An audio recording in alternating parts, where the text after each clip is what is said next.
Today, standing in for County Council.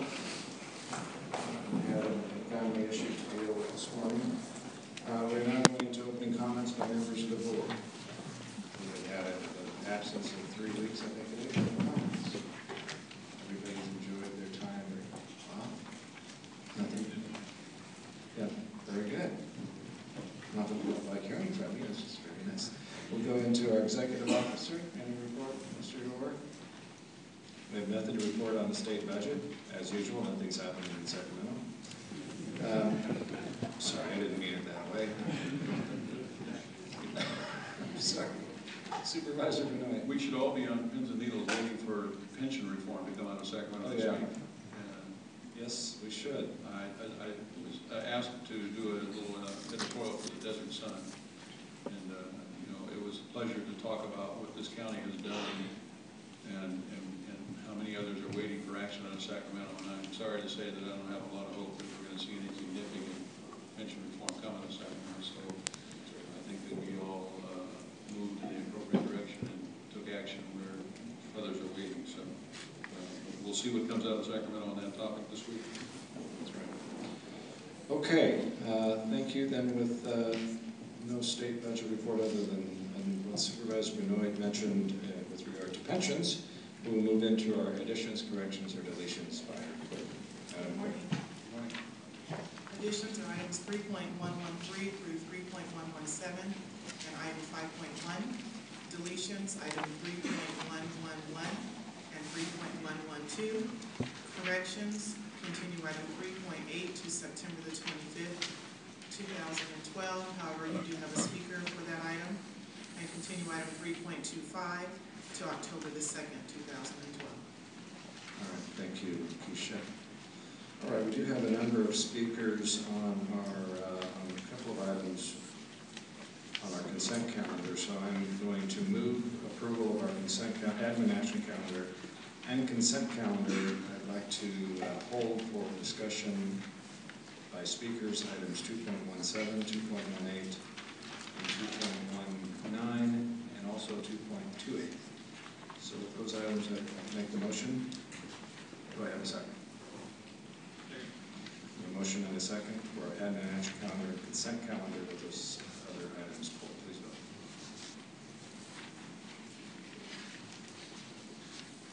Motion is 4-0. Supervisor Stone is not with us today, dealing with an issue, family issue as well.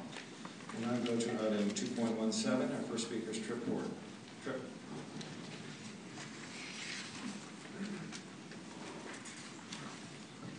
Thank you, Supervisor Tavaglione, members of the board. Tripp Ward, 5029 Lamar Drive. Here this morning at the request of Gary and Denise Cantor, the owners, operators of the Cows on Dinosaurs project.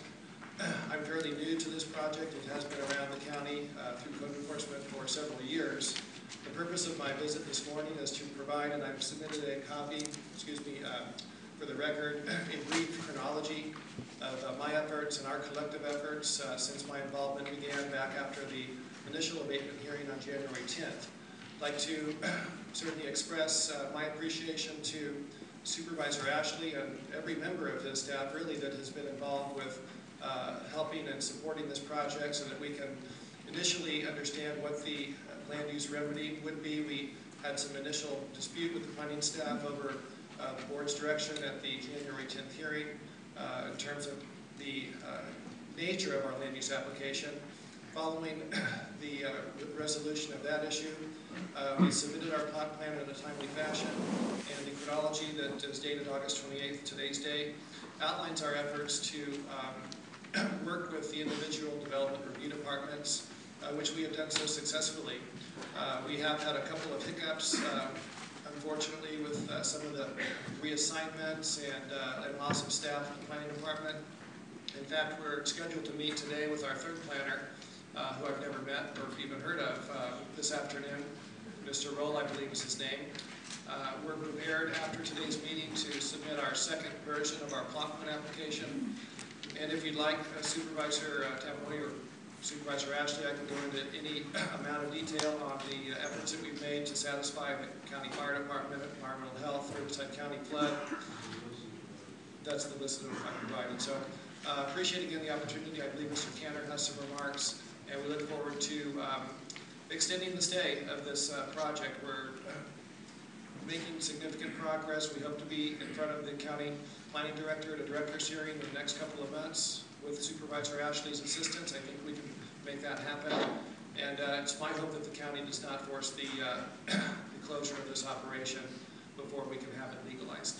Thank you very much. All right, thank you, Tripp. Next speaker is Gary Cantor. Gary will be followed by Martin Sanderson. Thank you very much, members of the Board of Supervisors. Briefly, my concerns stem around a different issue. The abatement order, I think, is inconsistent with the findings of the Board of Supervisors when this first came up. The motion that was made, I can't read all of it. I should read all of it because it's long, but basically the motion was, Mr. Ashley made the motion. What we're trying to do is come up with a procedure. There was some talk about a hammer to the head. We're not like that. But we do think everybody should have an incentive. So I think that we should go ahead with staff approval and start the 90 days now. And that was a 90-day review process to get us in the submittal. These were some argument on how to submit the project, whether it was going to be submitted in substantial conformity and things like that. He goes on to say that they should submit the amended plot plan. Their goal is for the plot plan to be in substantial conformance like the one before it. They should have the same amount of parking, the same amount of buildings. You know, the character of it is still the same. It might be in a different location, but basically it should be in substantial conformity. They do that, they should process the amended plot plan back through the county agencies, and also at that appropriate time is requested by the agencies to go through and re-engineer as-built plans to prove up any buildings that you wish. You keep on the amended plot plans to where you comply with all the building codes. Then he goes on to say, finally, before it was seconded by Supervisor Buster, we can't make you do the impossible. The findings of fact do not match up or fit with this motion that was approved by the Board of Supervisors. A couple of examples of that are, if you look at page 5 of your findings of fact, it calls for the immediate closure of the premises where it says, it is therefore ordered that the use of the property as a museum, gift shop, and/or tourist attraction, or any other use beyond the scope of Exhibit A to the conditions of approval, PP 14522, amended number 1, must immediately cease until express land use approval is obtained as evidenced by the approved revised site plan. I unfortunately hate to say this, I think this is a full taking of the property. We have approvals from 1998. Now, it could be debatable whether they should be a little bit to the left or a little bit to the right, but we do have approvals from 1998 for a museum and a gift store. That was all part of our original approvals. This order of abate not only shuts the business down where it is today, but it withdraws the application and use of the approvals from 1998 that's never been revoked. So this goes way beyond whether a bathroom's been remodeled without a proper permit. So that's issue number 1. Issue number 2, and a little bit more clarity on that issue on what the intention of the 90 days was to come into conformity and get a submittal into the city. Patricia Monroe said in her testimony at those minutes that it is not within my preview as county council, code enforcement, or even building and safety to do anything until they've gone through planning and submitted their amended plot plan to say what they're proposing at the back of the property. I mean, it may be fine, but that's not for any of us. But to give them 90 days to argue some more, that they don't need to go to planning, is a little bit redundant and something we've been hearing, and she contends for 2 years. Now, the point is, that was all predicated on us getting a plan. And we got our plan in, and we've been working very cooperatively with the staff. So, the finding the facts are inappropriate, inconsistent with the rulings of this council. And I think we need a couple weeks to plan it cooperatively with staff. Everybody agreed to work in conjunction in an orderly, cooperative manner. That was the instructions of Supervisor Ashley. We've done that. Is it really fair to say that everybody in the sightings? Now, I will tell you this, the planning department's been great. Building safety's been fine. Fire, safety, all these different departments are fine. So Thank you. We don't have an issue. Thank you, Mr. Cantor. I think. All right, next Martin Sanderson, followed by Corolla Bear.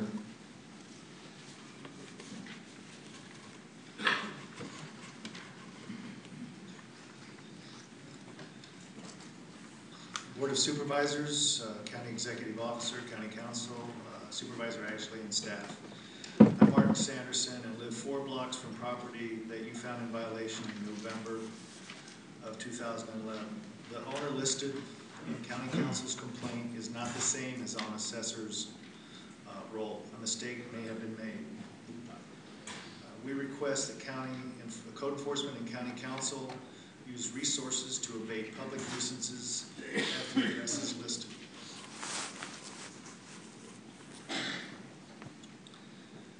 The main Elm Street property had a conditional use permit that expired many years ago, and it received prior code enforcement and MAC complaints and was declared a public nuisance in September of last year. The main property, the Elm Street property, continues to put 12 to 22 people in a single wide mobile home, and it violates common sense as well as public use. And the order to abate, we request that funds be allocated for that and not for this particular agenda item or others until that is taken care of.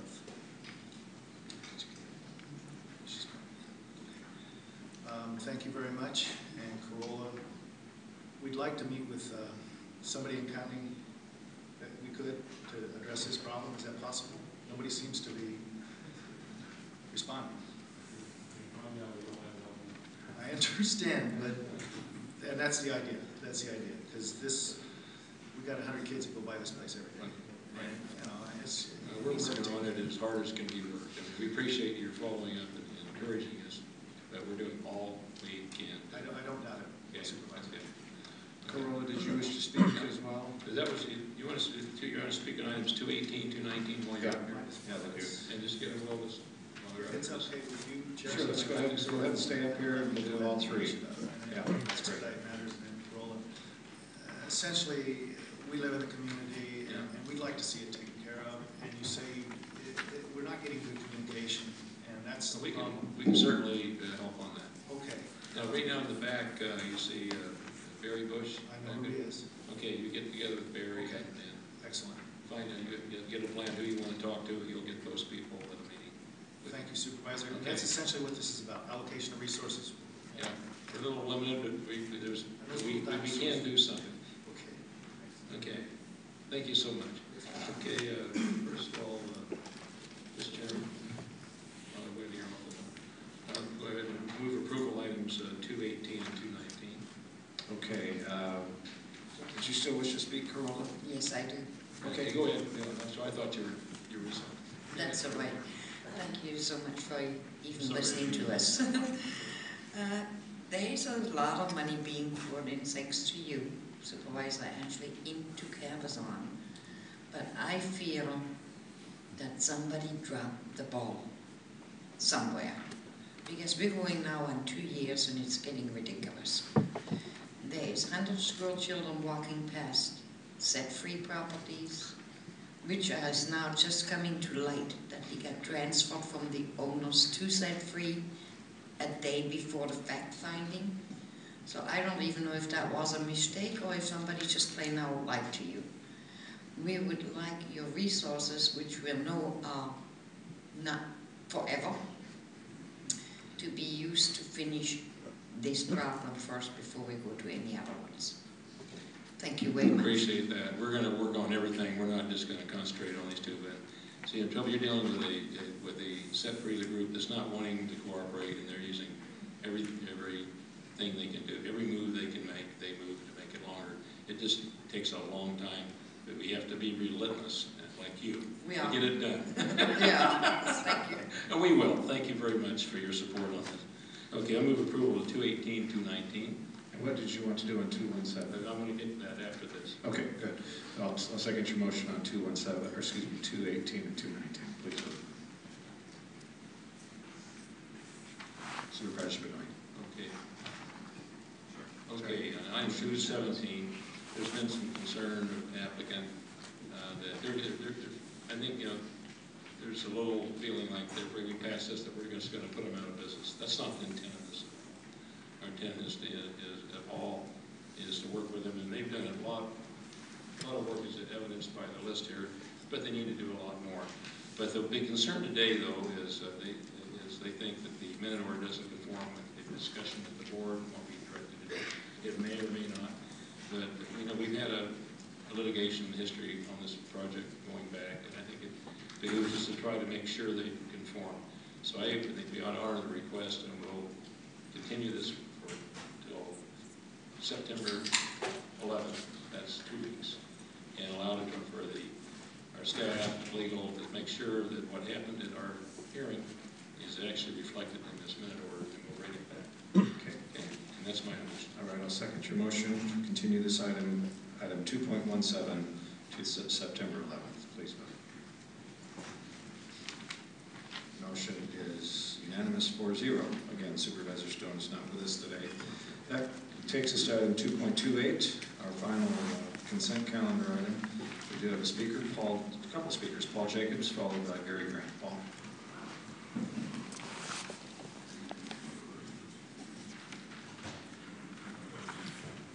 Good morning, Chairman, Supervisors, County staff, and fellow citizens. My name is Paul Jacobs, a resident of Temecula. Supervisor Benoit, congratulations on an agenda item more idiotic than blast tracking a rock quarry far outside of your own district. In the event of a widespread disaster, Riverside County has an organization of trained and equipped emergency professionals. The thought that we need emergency replacement politicians is laughable, except for the subversion of democracy it puts into place. 5 county supervisors were elected by we the people. Voters did not authorize you to put your chief of staff or the retired CEO in charge in your absence. Supervisor Benoit, in an emergency, one of your board colleagues are better qualified to take over in your stead. How will these proposed standby replacement appointee supervisors be prepared? What county resources will be spent to keep these unelected standby politicians up to speed? Will they be receiving stipends? If you are not up to the task of serving the public or trusting your board colleagues, then step down from your position so a dedicated public servant can fill your chair. I'm only surprised that you did not choose Gary Johnson of Granite Construction as one of your replacements, since you believe the need of a quarry outside of Temecula is an emergency situation. What part of representational government don't you like or understand? Voters didn't elect you to appoint somebody to fill your shoes. This proposal is an obscene expansion of government and a taking of power from the people. God forgive the person who gave this area the moniker of the Inland Empire, because some of you do rule as arrogant kings. We are not peasants to be ruled by your appointed successors. Frankly, in the event of an emergency or large-scale disaster, the people will be better off with politicians staying out of the way. There are many other people I would rather see fill Supervisor Benoit's chair, and probably none of them would be of his choosing. This overreach of political authority is an unnecessary expansion of government. It does nothing to better the county's response in the event of an emergency. I ask you supervisors, believing in our constitutional form of government, to reject this absurd abdication of duty by voting no on this agenda item. Thank you. Mr. Chairman, if I could. Yes, Supervisor Benoit. I'm kind of disappointed, Mr. Jacobs. You generally research your comments a little better. This is required by law that I designate people in the rare event that there's a requirement for 5 votes and I'm unable to be here. I don't plan that that's ever going to happen, but if there were the major earthquake and I couldn't get out of the Coachella Valley, one of these others could potentially be here, and that's what is required. It is not by choice, it is by law that I have to make these appointments. Would you clarify that for us? Is that correct, Madam Council? That is correct. It's required by the government code. Yeah, I was going to reiterate that as well. I mean, this is something when all of us are first elected to the seat, it is brought to our attention that we need to appoint standby supervisors, and we all ask the question, for what reason? And that reason is for, as stated, by government code in case there is a tragedy and we are unable to fill our seat here. Last time we lost a supervisor through natural causes, it took 6 months or longer for the governor to make that appointment. And so that's, in an emergency, that's why this law's in place. So, Gary Grant.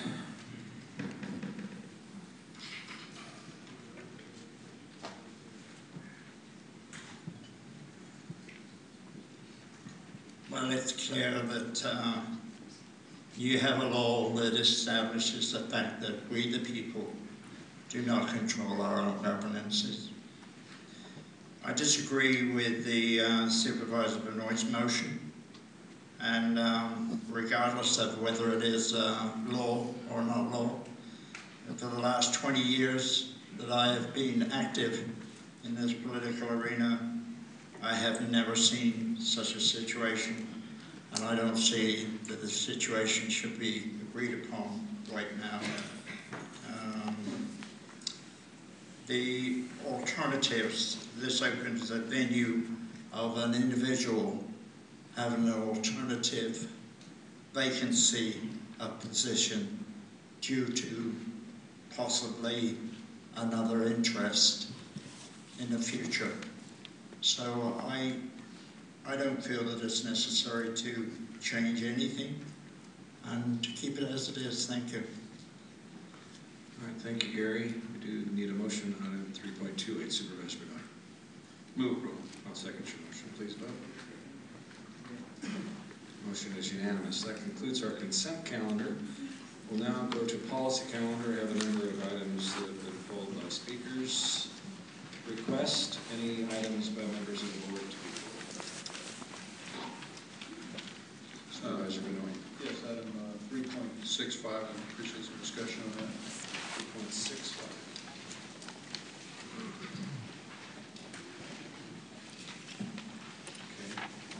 Supervisor Ashley. I'd like Tom Freeman to come up and explain item 3.113 to us. That's the opposition to environmental deadline by the California Environmental Protection Agency. 3.113. John, when we get to that point, be prepared to talk on that. Okay, great. Any others, Supervisor? No?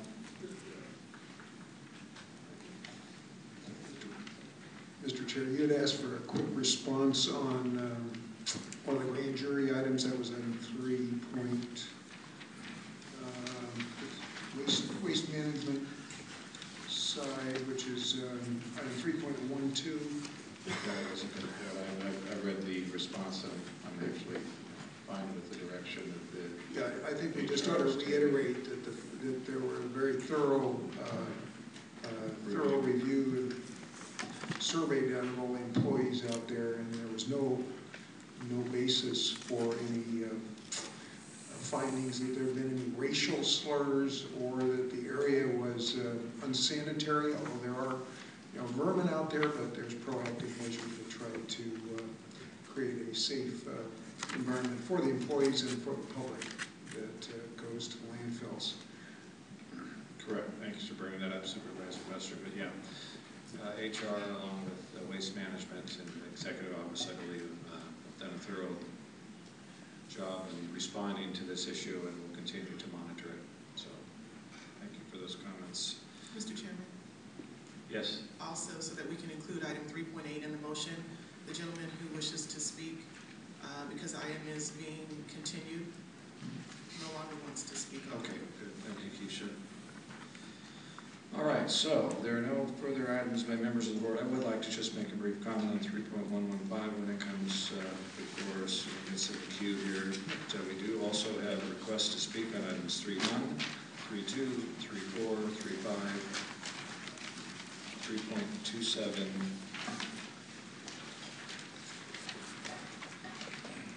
3.34, and Gary, I wanted to confirm, 3.51? Okay, 3.51, and Supervisor Benoit for 3.65. A report on 3.113, and I'd like to make a quick comment on 3.115. So with the rest of those items not being pulled, I'll move on the remaining items. Motion and a second, please vote. Second motion. Mr. Chair, I also show that we have a speaker on item 3.9.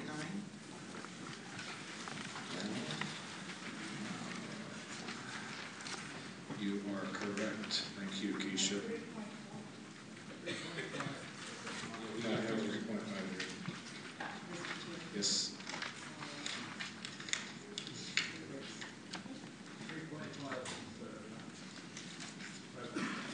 Yeah, 3. We have 3.5 already pulled. We also, I did not have 3.9, so that's been added. We'll remove that from the motion. I already mentioned those. Okay. Did you mention that we need to title 3.100 the ordinance? Yeah. Waiver of the reading. Yeah. 3.1. Okay, with those items, we do have a motion and a second, please. Motion is unanimous 4-0. First item for speaker, it's a 3.1.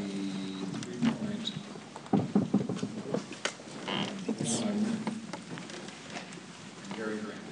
Gary?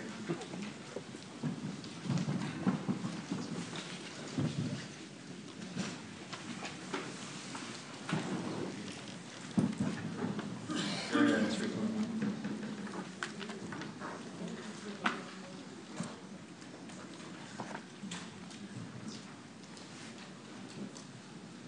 Yeah, I pulled this issue because Trans-Pacific Partnership, free trade agreement, for every action, there is a reaction. And in this case, it opens barriers as a bypass of our Constitution and opens up opportunities of foreign elements. Once initiated, is beyond our control. Infiltration of foreign industry, like commerce, is not the way to go in this citizen's opinion. Money talks, but it does not produce justice for all. Thank you. Okay, thank you, Mr. Grant. Tom Freeman, could you come up for a moment, please, just I want to clarify for Mr. Grant and for members who may not thoroughly grasp what this is about, and I compliment Supervisor Buster for putting this on, but our free trade agreements are actually producing jobs, local jobs, here in Riverside County with our local American manufacturers who are now, which we are helping to open up opportunities for them to manufacture their goods and trade with other countries, creating jobs for our Americans, correct? Yes, good morning, Mr. Chairman, members of the Board of Supervisors, Mr. CEO, Tom Freeman, Riverside County EDA. Yes, to your point, sir, the answer is absolutely. In fact, this morning I transmitted to each member of the Board of Supervisors, the CEO, and other countywide elected officials a report just released from Brookings, which shows the exact amount of impact that these free trade agreements and our manufacturers here in Riverside County and our agricultural growers are having huge numbers of growth and job creation because trade barriers, the tariffs and taxes that were imposed on our products have been lifted by many countries. Yes, they also receive access here, but many imports are good, and those imports are the ones in which we use to assemble products made at places like Skechers in the 5th District, where we bring products in from places like Sri Lanka to assemble shoes and other products that are sold in other countries, or Wakanaga, a pharmaceutical manufacturer in the 2nd District, where we're exporting to now 50 countries after a 1-year presence being here. So they make tremendous impacts on job creation right here in Riverside County, so they're very important for us. In fact, we have gone from number 43 in the nation, our region, Riverside County, in free trade, gone from 43 down to 20 in the nation now? You're very close. Close. Yes, it's been a tremendous growth period thanks to our manufacturers and our agricultural producers for the county. We've shot from around 47 all the way to the top 20. So it's been an extraordinary run during a great recession that these folks have been able to achieve that. And maybe we can compliment you, Tom, because you've taken the ball and you've gone with it. We appreciate that. Is it premature to talk a little bit about the event in the Coachella Valley coming up? No, sir, it is not, if you'd like to share that. Go, please do. We will be presenting an export award to one of our growers in the Coachella Valley. Many of you have presented these same awards, but this next week we will be visiting with a grower who is selling to Japan. That's his only product that he produces, which is a raisin, which is sold on a vine. This may not be that exciting to all of you. It is to me because I get to see these things, but $8.50 per pound for a raisin that's grown on a vine and shipped to Japan, which is producing millions of dollars in income and several jobs for a local grower in the Supervisor district. So exports are really leading a surge in our economy this year. Thank you. Thank you. Great. Thanks, Tom. Okay, while all these up there, you want to talk about 3113? Yeah, let's go ahead and do that while you're already up here. The environmental redlining? Yes. Thank you, sir. Yes, this is an item that Supervisor Stone had some concerns about. Cal EPA can be in overreach mode. We're watching this legislation that allowed them to do this, and then they're moving forward with a series of hearings in California. We think that this is something the board ought to be very concerned about. Unfortunately, we haven't had a chance to speak and lodge your formal position. We have to bring this item to you for a vote. Before we do that, we have a chance to catch up and express our views in 3 other hearing opportunities that are before us. So we don't want local control taken away from the Board of Supervisors, or certainly from city councils, on what we're going to be able to do in growth and development as we're trying to bring jobs to the county. So Supervisor Stone and Rob Field feel that it's important that we oppose environmental redlining as it is currently proposed by Cal EPA. Thank you. Okay, like Supervisor Benoit is on the South Coast Air Quality Management District, and they get involved with APA. Do you have any concerns or anything you'd like to express, Supervisor? You know, I'm just, my only concern is it's come late and we haven't had a lot of time to analyze it. I'm taking, you know, the leap of faith a little bit in the Supervisor Stone and your analysis at this point, but certainly we want to make sure that we're not disadvantaged in our community, and we've seen over the decades that we can be disadvantaged by actions taken by regulatory agencies that go beyond good sense. So I'll support it on the basis of the recommendations that have been made and watch carefully as it moves forward. Okay, thank you. Okay, so why don't we move on items 3.1 and 3.113? Yep. I think that's the, I make sure we have a number of items, so I want to make sure I'm getting the correct. We get all 3 of those, wrap those together. 3.1 and 3.113. I move approval. Second your motion, please vote. Motion is unanimous. Taking us to item 3.2, Tom Evans. Tom. Western Municipal Board member. Welcome, the Honorable. Thank you. Good morning. Actually, I'm here with my Lake Elsinore hat on. I'm the interim city manager for the city of Lake Elsinore. And I want to, first of all, congratulate or thank the Board of Supervisors for having a vision to recognize the importance of foreign trade, and that to have a staff member who is expert in that arena. A small city like Lake Elsinore, which has a very significant economic development objective, is not in a position to create that kind of expertise within the city. So the fact that you've seen a vision to do that, we want to partner with the county, take full advantage of Tom Freeman's expertise. There are companies within the city of Lake Elsinore that are involved in foreign trade, perhaps can be increased. There's some very interesting companies there, so I'm here to advocate your support for this item. It's on the agenda for the Lake Elsinore City Council this evening, so hopefully all the planets will align today and we'll have an agreement and can move forward in a partnership. So thank you very much. Thank you, Supervisor Buster. Moving approval. Item 3.2. All right, motion and a second, item 3.2, please vote. Motion is unanimous. 3.4, Rebecca Ludwig.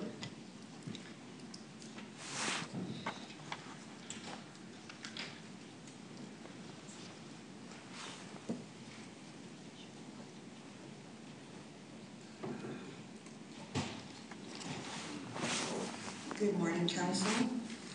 My name is Rebecca Ludwig, and I'm addressing or trying to find out something on agenda item 3.4. You have something here, and this is in your district, Mr. Tavaglione. Today's Youth Boxing Club, is that the Rubidoux Boxing Club that's being referenced here? No. It's not? It's for Corona. It's for Corona only? Or Norco or Corona? Okay, it serves the whole area, but it's located in Corona. Okay, so it's not the one in Rubidoux? No, but I'm happy to do the same for Rubidoux if you'd like. No, because I think that this boxing, there's young kids in there, I've been in it, and I don't think boxing is a good sport for young developing bodies. You know, when they're 18 and older and they want to take that chance and it's not at any risk to the parents having some control issues there, I don't see them, I don't have a problem with them making that decision. But when they're as tiny as I've seen them go into the one in Rubidoux, I don't think it's healthy. I've seen them take some pretty nasty blows, even with the equipment they have. It's not safe in my opinion. And I did take the time to go in there and look at this. So that I was just curious. Thank you. I'm glad you took the time, and we do appreciate your opinion. It has turned around a lot of lives. Because it's taught these kids to stay off the streets, it's taught them discipline, and a number of them have gone on to do some pretty good things in their lives. So, but thank you for your opinion. We appreciate it very much, Rebecca. Okay, and thank you for making that statement, but once again, I would also like to see money. If you can afford to come up with money for boxing, I'd like you to fund more money for the library so they can take the initiative steps they need to take to separate the adults from the children and give them better protection regarding the computer and the internet access they have. Okay, thank you. I'll move approval of item 3.4. Second. Motion and a second. Please vote.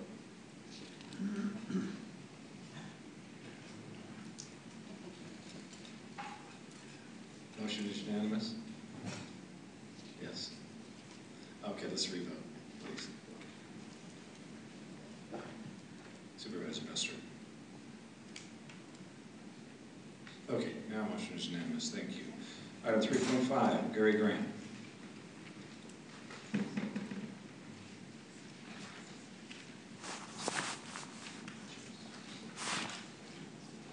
Well, I think I'm wasting my time, but nevertheless, I'm here and I am going to speak my piece. 3.5 CVAG.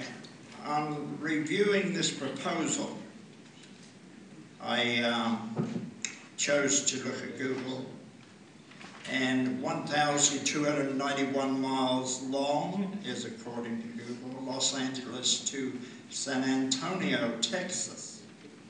Who considered this service, I wonder? Maybe someone with relatives in Texas. Shouldn't we be thinking of intercity rail service for Riverside County? It would certainly be in the best interests of we, the people.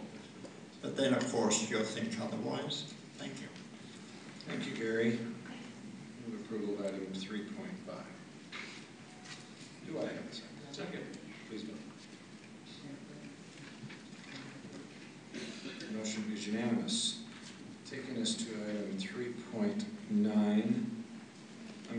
Yes, 3.9, and that is going to be Gary Gray. Gary, do you want to just on item 3.9. And you can stay up here for 3.27 as well, and 3.34, and 3.51. Yeah, I know you're trying to rush this issue, but you're crammed an agenda, and I don't think that's fair to the general public. You have, And I am the only one that comes to this. Let me clarify. You have 4 items here that you're entitled to 3 minutes on each, so Yes. go for it. 3.9 first. Yeah, but what's the point of going through it, and you're not paying attention to what I'm saying? You're here, and You are here because of we, the people. Correct. 3.1. No, 3.9. 3.9. Response by Riverside Auditor Controller. The statements made by the auditor are lame excuses brought about by Mr. Bird and the prior auditor. This, in my opinion, was brought about by the 2003 general plan initiated by the EDA and the current supervisors. They allowed developers to build houses over 300,000 and banks to grant mortgages to people who could not afford. Also, the CFDs imposed on the housing tracts. This in turn created foreclosures never seen before. And then the collapsing of the economy, which would go on for years to come. Of course, I only have 3 minutes on this statement. I'm not going to use that 3 minutes because I'm just wasting my time, I know. Thank you. Gary, you can stay up. Your next item is 3.2. Gary? 3.27.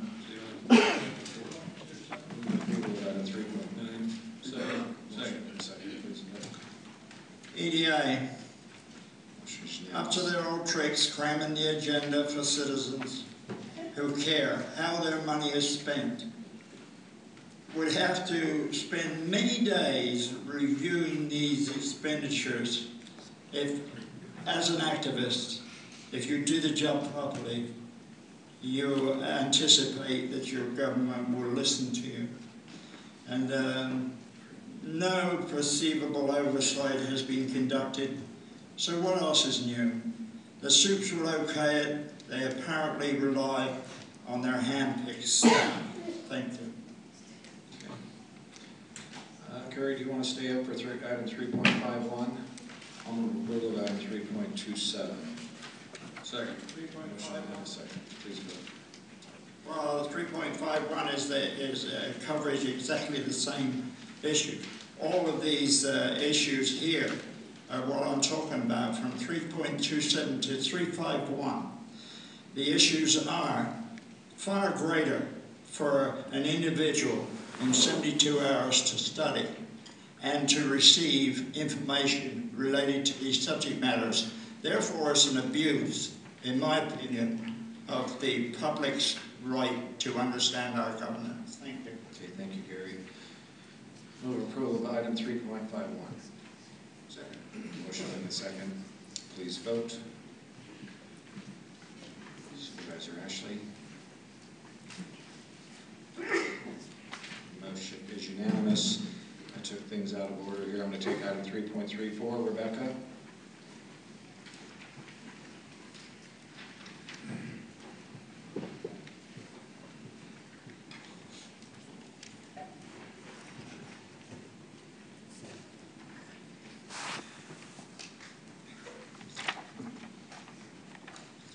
Good morning, Council, again. I guess I'm going to be asking a question on this as well. I know this isn't a Q&A, but I have to at least try and ask. This I found extremely interesting because I couldn't believe how it's even worded on your agenda. You're making a whole list approval, a pre-qualified list for consulting firms. I mean, it includes civil engineering, land survey services. There's 33 firms involved in that. There's 15 firms that were selected for construction management services, and so forth and so on. My question here is, why do you take the time to provide umpteen pages of who these people are, the businesses are, but you don't bother to tell us where they're going to be involved and what they're going to be doing? What project are they going to be working on? The reason I ask that is because you're going to be paying not to exceed $100,000 per project to these people. That is taxpayers' money. We have a right to know. So is there any way that I can find out what projects are involved with all these engineers, geotechnology? I'm happy to try to answer your question, Rebecca. These are firms that have been, as the Form 11 indicates, pre-qualified. Yes. So they haven't been identified, the projects have not even been identified on who they're going to work, which opportunity that they might be working for. We know that there are going to be projects coming up in the future, and that's why we pre-qualify them, so that as we go through the bid process, those firms, all these firms, will have that opportunity due to their pre-qualification to bid on the project. So it's basically just to streamline, if you will, a process of vetting, if you will, the contractors. I understand that, and I can appreciate that answer, but dealing with all of you for as long as I have, I find it extremely difficult to swallow that answer, only on the basis that you know where these things are going to be used eventually. You already have, don't say that, because my investigative work has proved otherwise, and I think you know I'm pretty good at investigating. So if I can stop things like the Mission Plaza project, if I can stop things like the Mustang Lane Apartments, if I can get involved and prove that there were harmful materials going on at the Rubidoux Library, if I care enough to do something about the daycare center that's going up in Rubidoux that's going to be, may or may not be harmful, I, not as a mother, wouldn't want to risk my children going there. The E.D.D. Smith Senior Center. I mean, I pointed a lot of things out, and all I've gotten in return for pointing these things out is retaliation. Thank you, Rebecca. I've even had you behave in a biased manner. Thank you, Rebecca. So I'm just telling you, please, put all the information there for people to know what you're spending the money on. Thank you very much. Thank you. I move approval of item 3.34. I have a motion and a second. Please vote. Motion is unanimous. Now, item 3.65, Supervisor Benoit. Yes, thank you. I've noted this item on the agenda. It's an interesting policy or proposal from HR. I'd like to ask them to step forward and talk about it a little bit. I will say before our esteemed HR director gets to the mic that I've had some second thoughts about this and received some comments from members of the community that I think deserve some consideration. So let me hear from you first. Okay, thank you, Mr. Chair, members of the board. I'm Barbara Oliver from the Human Resources Department. And this policy in the past has not addressed electronic cigarettes, which are a method of receiving nicotine into your system without lighting up a cigarette per se. However, there are still all the issues of secondhand smoke and a lot of questions because these cigarettes are not monitored by the FDA. So I do have our safety officer here, Mr. Mike Bowers, and he has much more detail on it to answer any questions you might have. Well, I guess the primary question I have is we're going into an area where we would certainly be at the front of the pack. There have been few governmental entities that have outlawed the use of these items. When we are doing that, I want to be sure that we're taking a step that we can defend. And frankly, after giving it some thought, it occurs to me that there's not a lot of evidence that this creates a hazard for anybody other than perhaps the user, and there's not even evidence to that effect that I'm aware of. I mean, nicotine is not a good thing, but on the flip side, these are people as I understand it, who have made a commitment and are trying to quit smoking, which is a good thing. And these devices and are along with a series of things that have come before them, patches and so forth, and chewing gum. Those have all been useful in getting people to quit smoking. In some people's cases, I mean, they certainly don't have a 100% record. Matter of fact, it's probably pretty small. But someone's trying to quit smoking and using one of these devices, unless it is demonstrated that it's causing a problem for somebody else, I think we ought to be real careful about taking that tool out of their hands to help them quit smoking. So your opinion would be appreciated.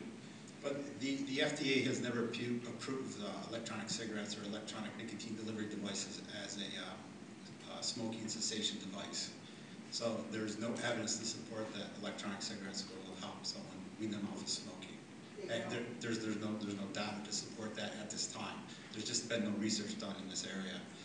There is the possibility of secondhand nicotine being, so when the device aerosolizes or vaporizes the nicotine, there is the ability or the possibility where someone can be exposed to secondary nicotine, and there's also there's a third-hand exposure to nicotine as well. As the nicotine settles down, it will settle down on solid surfaces. So if I rub my hand and get my hand on it, it will absorb in my skin and my body, or if I touch my nose or face, I can ingest it that way. So there is a study conducted by UCR 2010 that did clarify that is a concern. As a matter of fact, with regard to this specific device or electronic nicotine delivery system, yes. I'm sorry? Yes, with electronic nicotine delivery system, there's a study from, actually there's 2 studies out of UCR that has raised these concerns. And they do.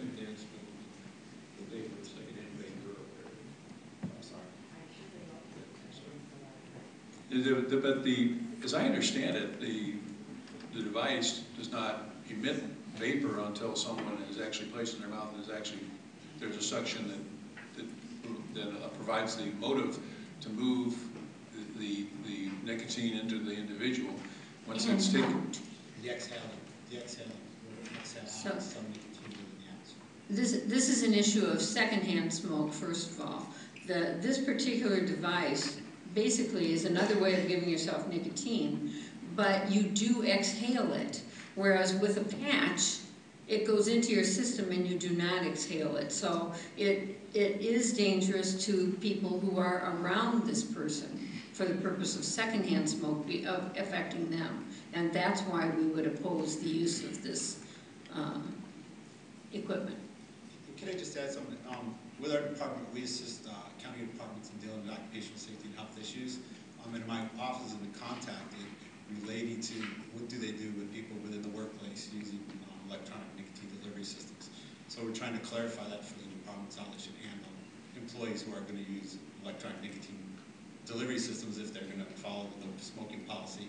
Give some clarity by putting that into the no smoking policy. Okay. I have to admit, I have the same concerns as Dr. Benoit. as Supervisor Benoit.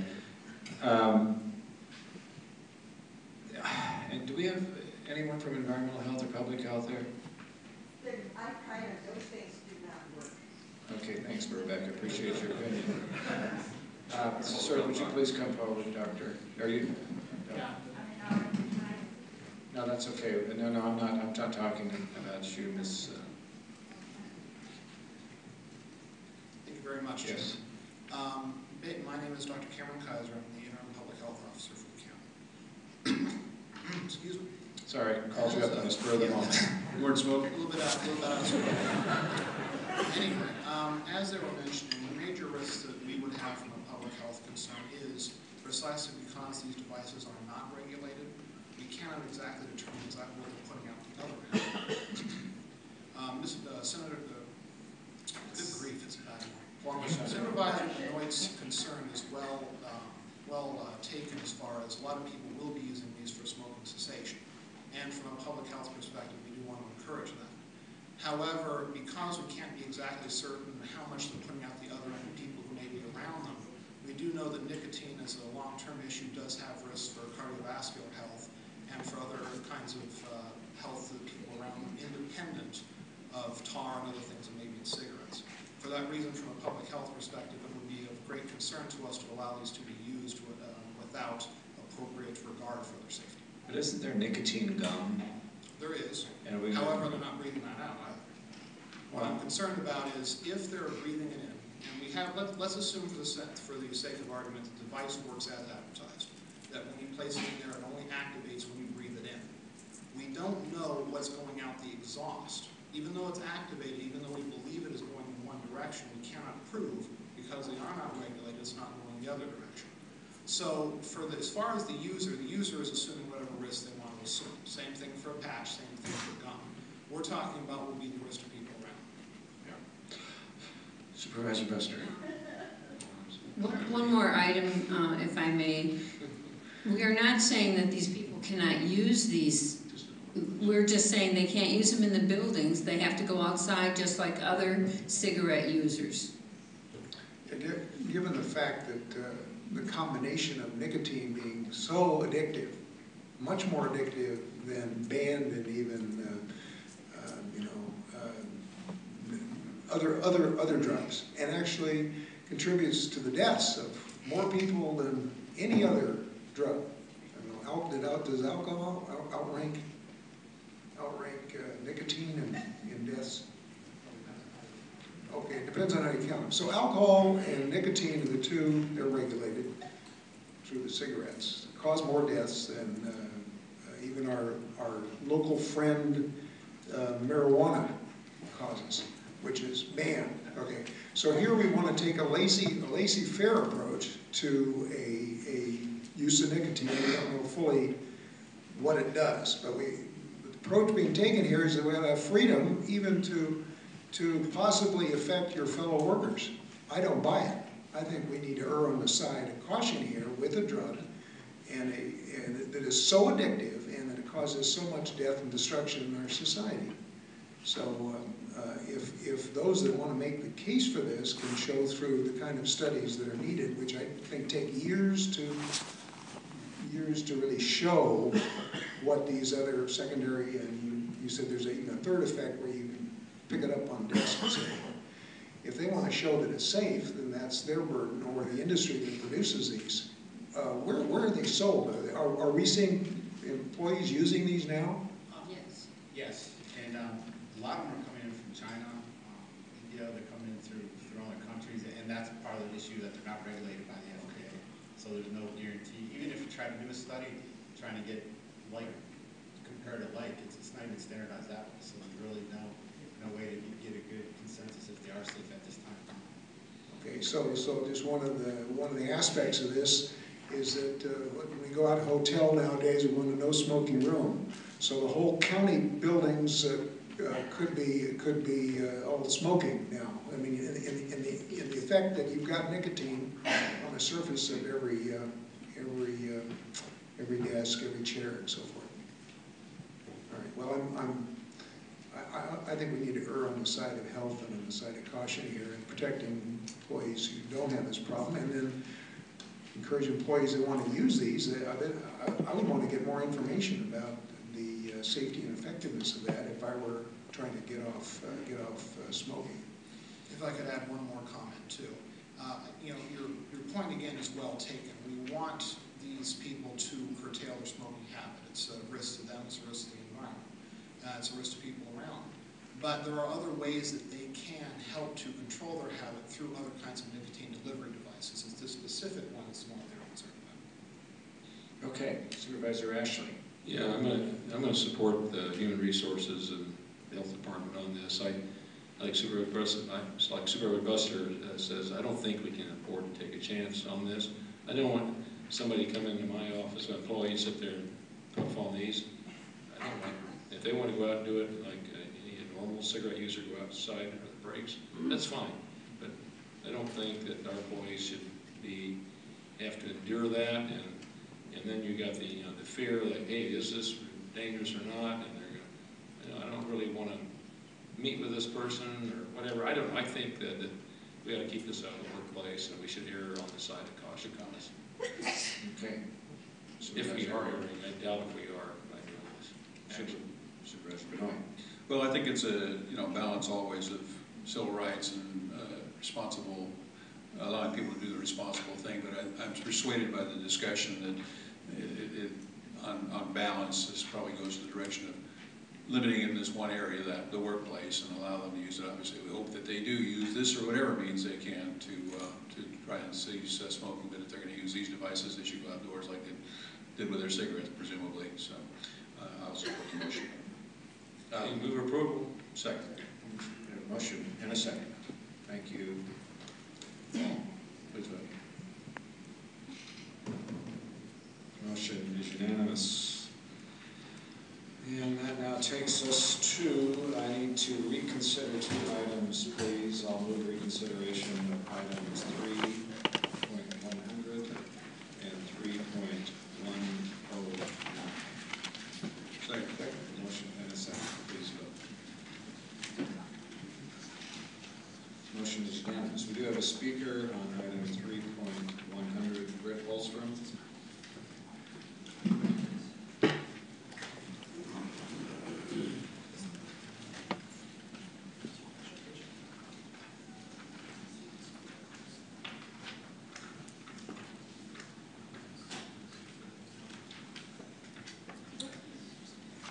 I'm Britt Holmstrom, and gentlemen on the board. I've not informed myself of all the specifics of 3.100. I do live in Mead Valley, and I cannot help but notice that right after I asked for the speed limits to be lowered, the speed limits actually were raised on roads which are, I would say, halfway improved. They have soft shoulders. People in wheelchairs cannot get off the hard top of the roads. They have to ride on the same surface as the cars, and they are speeding. And those with crutches cannot walk on the side. And I am particularly perturbed and worried about speed zones increasing the speed limit there on quite a few of them. I guess that is in anticipation of further development in Mead Valley, so they want to train us to be aware of faster speeds. I don't mind them monitoring, obviously, the speed. I welcome that. So if that is the major goal of the speed zone, but I don't think it is. But I do worry because we have quite a few accidents there by people taking advantage of certain times in the morning and the afternoon. But I'm mostly worried when the kids come and go from school. So I would urge you to give more time and consideration to this measure before you make any final determinations on it. We have a speed problem, we have a traffic problem, we have a death problem, and we know sidewalks, and the curbs go like this. You know, we cannot walk on the side, we have to walk where the cars are. It's incredible. We also do not have any separating divider. Like, for instance, let's say in the roads that are now 45 miles per hour, usually there's like a double strip, you know, so people can't cross willy-nilly. We don't have those. So people are crossing, and it's just a madhouse there. Please give it more consideration before you determine anything there. Thank you. Thank you. Thank you, Ms. Holstrom. Supervisor Buster. Yeah, Brett, Ms. Holstrom. Yeah, our transportation staff does a detailed evaluation. They don't just say, well, this road ought to be opened up to a higher speed, which sometimes happens when they go through these state-required evaluations to set the speed limits so that it can be enforced by radar. Yes. Okay, they do. Our staff does look at areas that are school zones, or areas that may be up and down hills, or around curves, or sight distances are cramped, so they can make those adjustments. But sometimes, even though they have a lower signage limit, they still cannot enforce that because it doesn't comport with the state required evaluation, which we can describe to you in more detail. But that evaluation actually measures the average speed of the traffic out there and sets the limit based on how fast the average traffic is actually going. Did I get that half right? That's right. Mr. Paris? So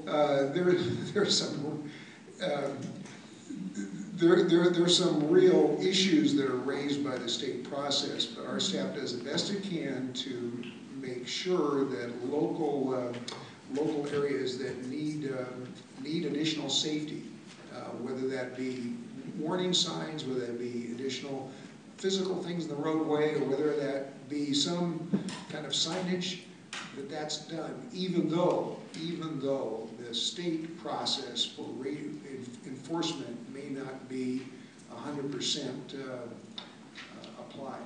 Now, is this a study process, or is it a slam dunk process? I mean, when the sign goes up and it says 45 miles per hour, I mean, there's nothing wrong with the signs. The signs are perfectly visible, and I wish they all abide them, but they don't. They even go faster than that.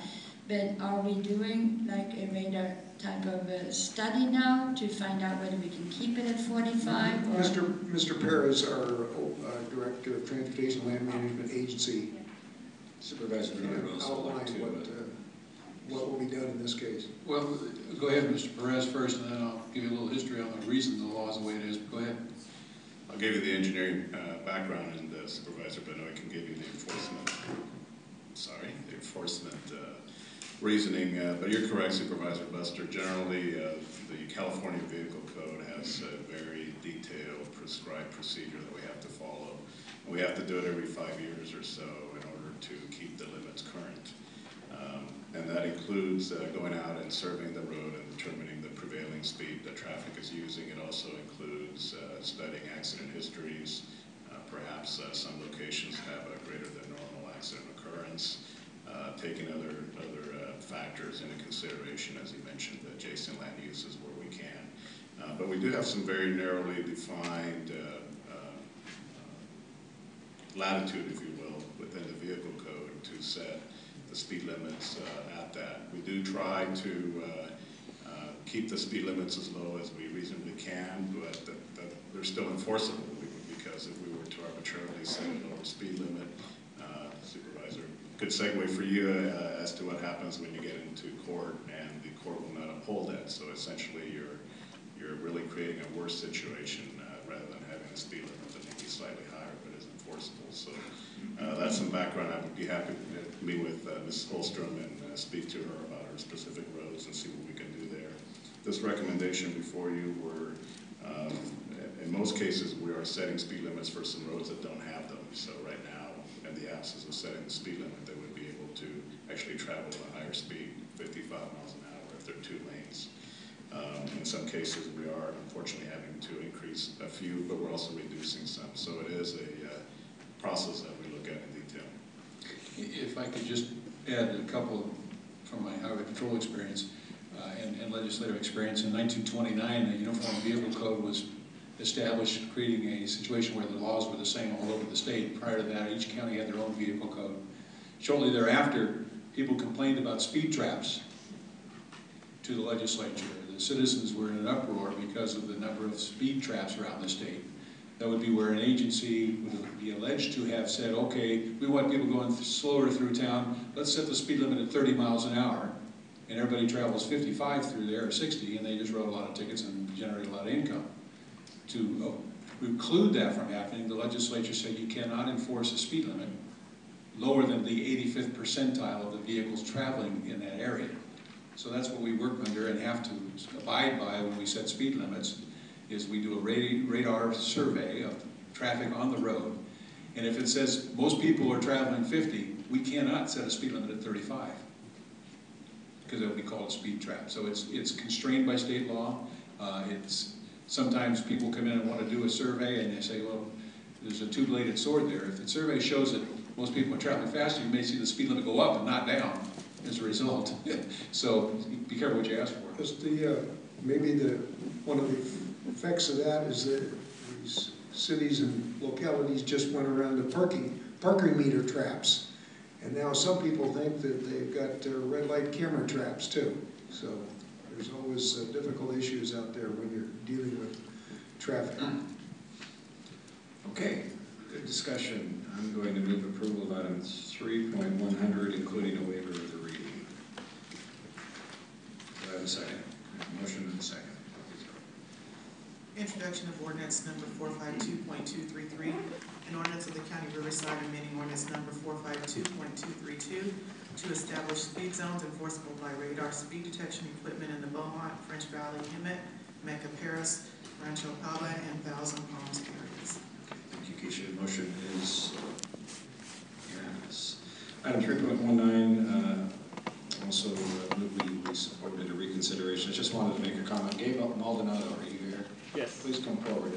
This is a program that Supervisor Buster and I put on that is a leadership program for kids ages 14 through 18 through the University of California, Riverside, 25-week course at a time when our kids are and their families are unemployed and they're going through some economic issues. A lot of time that concerns, that affects their growth and how they progress in life. And Gabe, you're one of those that helps show them how easy it is with a lot of discipline. So please tell us about the program. Thank you, Supervisors. My name is Gabriel Maldonado. I'm the Executive Director and founder of True Evolution, a nonprofit organization focused at promoting life skills, leadership development, and community engagement for today's youth. I launched this organization back in 2007 as a UCR undergrad, purely as a vision to fuse education and entrepreneurship to serve as a vehicle for empowerment and for mobilizing my generation. Little did I know that I would be laying the foundations for a platform to which the trajectory found no bounds. Today we were awarded a sponsorship shared by Supervisor Buster and Tavaglione, a donation that will ensure the launching of the True Evolution High School Leadership Academy at the end of October 2012. This in-depth, intensive leadership training program will guarantee 75 students to be trained in a myriad of skills such as academic planning, college preparation, project management, public speaking, and team building. The ultimate goal of this program is to prepare the next generation of Riverside leaders to not only go on for college admissions, but for college completion. Furthermore, the True Evolution aims at providing students with transferable skills and direction to think consciously about their careers and provide them the guidance and opportunities to actively pursue these goals at the high school level. Over the last 5 years, I had no idea the little yellow brick road of blessings I would be on. As an ambitious and connected college graduate, I had the opportunity to seek my career goals outside of Riverside County, New York, Los Angeles, DC, even in London. But I chose to stay here. I was guided by Providence, something greater than myself, to come here and yield the untapped value within Riverside County and its students. This organization is so much bigger than our strategic plan, our programming goal, or development strategy. This organization serves as a testimony to the possibilities and potential within Riverside County. And despite the trials and tribulations in acquiring basic funding and getting attention and being heard in a town like this, we have seen our fruits start to produce value. True Evolution hopes to lead a way for the next generation, of future graduates who will choose to make their homes in Riverside, live in Riverside, work in Riverside, and produce wealth here in Riverside. In closing, I would really like to thank Supervisor Buster and Supervisor Tavaglione for your courage, your faith, and your innovation to try and invest in young entrepreneurship, and I hope to encourage future supervisors and the current supervisors to invest in the next generation as well. Thank you. Gabe, thanks so much. Just want to comment, as I mentioned in your introduction, this is so desperately needed with our youth. There are not a lot of avenues for kids to learn leadership in the roles of the responsible leader. And what you have done and what you continue to do, what I've heard about you has been proven today just in your presentation. Thank you. And I have no doubt you're going to take this national, I suspect, someday. Hopefully soon, yeah, hopefully soon. I have all the confidence in the world that you will do that. So thank you for being an avenue for us to help work with our kids. No, thank you guys, thank you very much. Thank you. I'll move approval of item 3.109, excuse me. Motion in a second, please vote. Motion is unanimous. I just wanted to comment on 3.115. This is support of HR 5823. As you may have heard, the federal government through Fannie Mae is attempting to bundle thousands of homes to investors that quite possibly, probably, will be investors from offshore, creating again the same issue that helped create our mortgage mess in 2007. And what they're attempting to do is sell many of these Fannie Mae foreclosed homes or homes that are at risk in a bundled situation to basically absentee owners, owners that will not be here in our communities, and will ultimately properties that will very likely be neglected because the owners are not here watching over them or having them properly managed. And so I think, and it also takes away the opportunity for our local investors, and there are many, who want to come into our communities, that live here, that want to buy these homes, lease them back to individuals, or even resell them to individuals to create home ownership. That it takes away those opportunities from our local members of our community. So I think we need to very strongly send a letter requesting that this, or opposing this HR 24, I'm sorry, supporting HR 5823, saving taxpayers in unnecessary bulk sale program. So with that, I move approval of item 3.115. Motion is unanimous. That concludes our policy calendar. I failed to mention in our public comments, just wanted to compliment our courts, our superior courts, who recently received a grant from the U.S. Department of Justice, Office of Justice Programs, and Bureau of Justice Assistance to implement a veterans court. They received $350,000 to implement a veterans court here in Riverside. As we all know, not only when our veterans are returning from war in Afghanistan and Iraq, many of them, unfortunately, well, many of them are finding themselves unemployed because we have such a horrible unemployment issue here. And many of them are also not only homeless, but finding themselves, because they are trying to survive. So they do some unfortunate things that results in them becoming arrested. And so this is a program, and oftentimes it's through drug abuse, alcohol abuse. So this this Veterans Court program is no different than drug court program. It's going to help and focus on veterans over an 18-month period as a pilot project. So I want to compliment the courts for securing this grant. So with that announcement, now we'll go into our